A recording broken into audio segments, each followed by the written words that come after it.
The level of duplicity and horror that is the Russian attack on Ukraine is probably best summed up by looking at other things.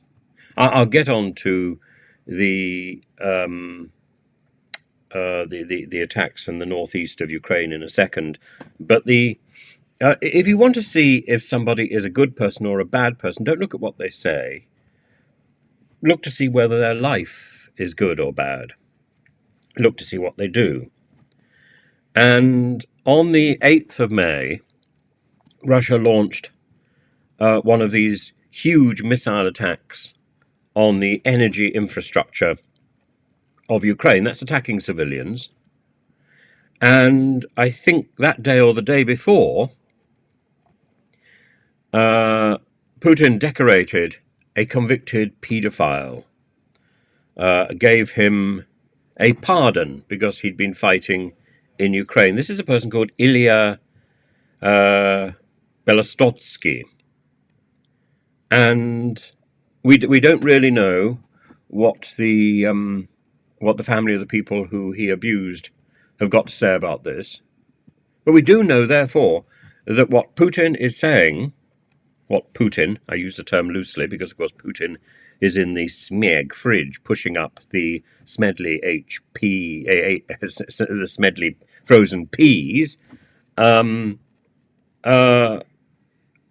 I do know is that Putin is promoting evil. Putin is endorsing evil. And if he's endorsing evil in the Kremlin, then he's endorsing evil elsewhere. Then he is evil. Now, we know from the news today about the 9 villages called zombie villages in the grey zone around Kharkiv. But we also know that although the propaganda and the Russian propagandists are out in force and will no doubt be filling up a lot of the comment section underneath this video, we know that although there are significant gains in the northeast of Ukraine, these are being met with force from the Ukrainian forces. That Volkhans, a little town just outside Kharkiv, has been evacuated. 6,000 people, including their animals, have been evacuated because Ukraine is taking care of life, in contrast to what Putin is doing. The offensive is taking advantage of the fact that Ukraine has still not received the equipment promised, the money promised by the US. Again, we get back to this vacuum between the rhetoric and the reality.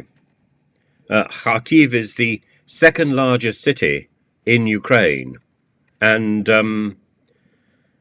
despite the surprise visit to Ukraine, Blinken's surprise visit to Ukraine and his promises of support, that support still has not materialized in practice. And Putin's policy is not only to destroy Ukraine, it's to destroy his own troops. He has this meat assault, this cannon fodder approach. No consideration for people, for his own people, no consideration for the people he is attacking, no thought about the loss of life on his own side or on the side of his opponents. And of course, his opponents, most families across Russia have Ukrainian relatives. And this is a sad and sorry reality. But as I say, don't focus on the Kharkiv offensive. Putin is simply taking advantage of a lull in the overall defense of Ukraine. A very well publicized lull because of the stupidity and madness of the United States. But a lull nevertheless. And Putin is approaching this in the way that he approaches all of these military initiatives. It doesn't matter how many lives are lost. And it doesn't really matter, as he's demonstrated, who is in control And if Shoigu has been sidelined, well, Prigozhin was calling for the sidelining of Shoigu months ago. What happened to Shoigu? What happened to Prigozhin?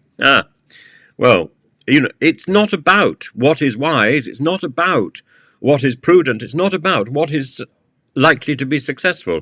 It's about the blind, mad thump of the iron fist of control. It's about the power of what we call Putin. That's what this war is about.